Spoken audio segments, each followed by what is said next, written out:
আজকে দুপুরবেলা হঠাৎ দেখি ঘেউ ঘেউ করছে আমাদের কুট্টুস। তারপরে দেখলাম কুট্টুস দরজার কাছে বসে আছে, আর এই নতুন অতিথি গেটের বাইরে, দরজার বাইরে বসে ঘেউ ঘেউ করছে। কুট্টুস যত ঘেউ ঘেউ করছে ও তত বাড়ির মধ্যে প্রবেশ করছে। তো প্রথমে ভাবছিলাম কি জানি এর সাথে অ্যাটাক হবে না মারামারি হবে, মানে অ্যাটাক করে মারামারি করবে। তারপরে যেটা বুঝলাম যে না, ও খেলতে চাইছে, নতুন অতিথি ওর সাথে খেলতে চাইছে, কিন্তু কুট্টুস ওকে অ্যাটাক করছে। আসলে কুট্টুসেরও দোষ না, আসলে আমাদের বাইরে যে একটা মেয়ে কুকুর কিছুদিন থাকতো, অনেক 8খানা যে বাচ্চা দিয়েছিল, ও সবসময় কুট্টুসকে একটু অ্যাটাক করতো। দেখো এখন এখন কিন্তু ওদের মধ্যে ভাব ভাব হয়ে যাচ্ছে। তো সেই জন্য কুট্টুস যখন ছোট ছিল ওদের কাছে যখন যেত তখন ওর মা অ্যাটাক করতো, এমনকি বাচ্চাগুলোর সাথে মিশতে দিত না, তাই জন্য কুট্টুস ওটা শিখেছিল। তো এখন কিন্তু ভাব হয়ে যাচ্ছে। প্রথমে ভাবছিলাম মনে হয় মারামারি করছে, তারপর দেখছি না, ভাব হয়ে যাচ্ছে, তো ওরা নিজেরা খেলছে। কুট্টুস যে এই যে হাতটা বাড়িয়ে দিল, ওরা ওইভাবেই নিজের ভাষাটা বা মনের ভাবটা প্রকাশ করে। তো এই করতে করতে দুজনে উঠোন থেকে একদম পিছনে চলে গেছে। একটা ভিডিও তো শেয়ার করেছি, তো আর একটা ভিডিও এই মাঝখানের যে ভিডিওটা, এটা তোমাদের সাথে শেয়ার হয়নি, তো ভাবলাম শেয়ার করি। তো দেখো খুব সুন্দরভাবে খেলছে, বেশ ভালো লাগছিল।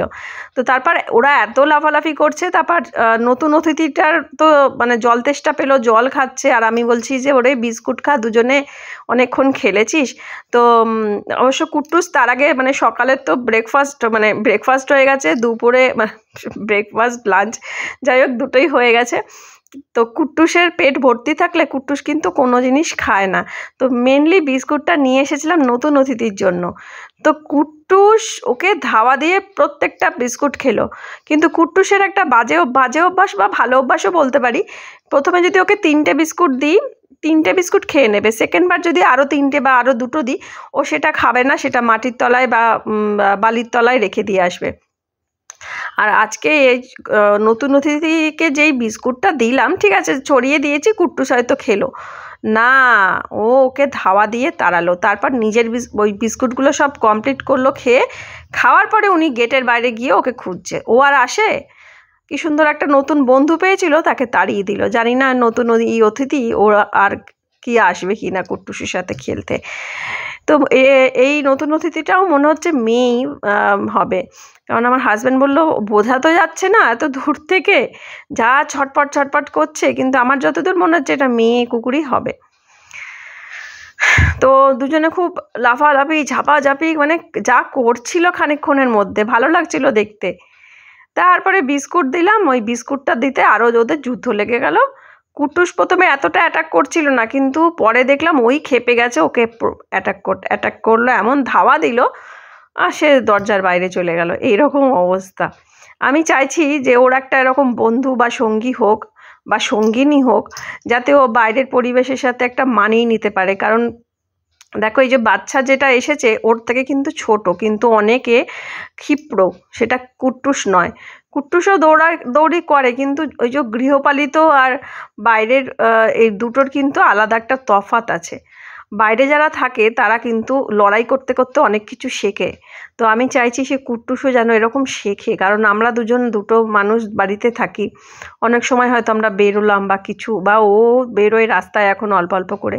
আমি চাইছি যে একটু বাইরে বেরোক, হ্যাঁ মেন রোডে যেন না যায়, আমাদের রাস্তাতে বা নতুন এই কুকুর বাচ্চাগুলোর সাথে যদি ও খেলাধুলা করে অনেক কিছু শিখতে পারবে, সেটাই আমি বা আমরা ভাবি। ও শিখে যাবে, ওকে তো এমনি ফ্রিভাবে রাখা হয়, স্বাধীনভাবেই রাখা হয়, নিজের মতোই বাড়িতে থাকে, মাঝে মাঝে একটু বেরোয় আবার ঘুরে টুরে আসে। অবশ্য আমাদের গোলুও কিন্তু এরকম গৃহপালিতই ছিল, কিন্তু ও বেরোতো ওদের সঙ্গীর সাথে, ঘুরতো, বেড়াতো, খেলতো। মাঝে মাঝে কোথায় দিন 15 বা 1 সপ্তাহের জন্য কাট হয়ে যেত, খুঁজেও পেতাম না আমাদের গোলুকে। এই ব্যাপারগুলোও ছিল। তো এই দেখো ওর গরম লাগছে আর জল তেষ্টা পাচ্ছে, জল খাচ্ছে, আর দুজনে পুরো খেলার মুডে রয়েছে। আর বিস্কুটটা দিয়েই আমি কাল করলাম। ভাবলাম যে অনেক খেলেছে, থাক নতুনজন যে এসেছে ওকে খাবার দিই, সেটা আর সহ্য হলো না কুট্টুসের। ভাবলো আমার খাবারে মনে হয় ভাগ বসাতে এসেছে। দেখো দেখো এই সব কাণ্ড আজকে দুপুরবেলায় করছিল, সেটাকে আমি ক্যামেরা বন্দি করেছি। আর আমি আর আমার হাজব্যান্ড খুব হাসছিলাম ওদের কাণ্ড দেখে। আর আমার হাজব্যান্ডের খুব পছন্দ ওই বাচ্চা যে নতুন কুকুরটা এসেছে, বলে ওর চেহারা স্বাস্থ্যটা বেশ ভালো, আর আমাদের কুট্টুসটা লম্বা হচ্ছে কিন্তু রোগাই রয়ে যাচ্ছে। এটাই হচ্ছে মেন সমস্যা, কেন যে মোটা হচ্ছে না, স্বাস্থ্য কেন ভালো হচ্ছে না। তা আমার হাজবেন্ড বললো হয়তো এই বাচ্চা কুকুরটা তো কুট্টুসের থেকে ছোট, হয়তো ও মানে স্তন্যপায়ী, মানে মায়ের হয়তো দুধ খায়, ওই জন্য হয়তো চেহারাটা ভালো আছে, সেটা হতে পারে। তো দেখো ধাওয়া দিয়ে তাড়িয়ে দিল, দিয়ে এসে এই বিস্কুটগুলো খাচ্ছে। ও কিন্তু বিস্কুটগুলো খেতো না, এই সময় ও বিস্কুট খায়ও না, দিলেও খাবে না, এমনকি সন্ধেবেলা দিলেও ও খায় না, সব নিয়ে মাটির তলায় গিয়ে লুকায়। তো ভাবলাম হয়তো মাটির তলায় নিয়ে গেছে, না এসে সব কটা এক নিমেষে খেয়ে নিল। আমাদের গোলুটাও এরম ছিল, গোলু তো আমাদের বিড়াল ছিল। আমাদের বাড়িতে তখন দুটো সরু তিলক মোটা তিলক বলে দুটো কুকুর থাকতো, ওদেরকে ডালিয়া দিয়েছি। বিড়ালে কি ডালিয়া খায় বলো তো? সেই ডালিয়াটা ও রাগের চোটে খেয়ে নিল, মানে ওদেরকে দিও না, আমি খাবো, ওটা আমার খাবার। আর দেখে আমি আর আমার হাজবেন্ড কি হাসছিলাম যে এত হিংসা তোর মনে, সরু তিলক আর মোটা তিলককে ডালিয়া খেতে দিচ্ছি, তোকে সেই ডালিয়াটা খেতে হবে।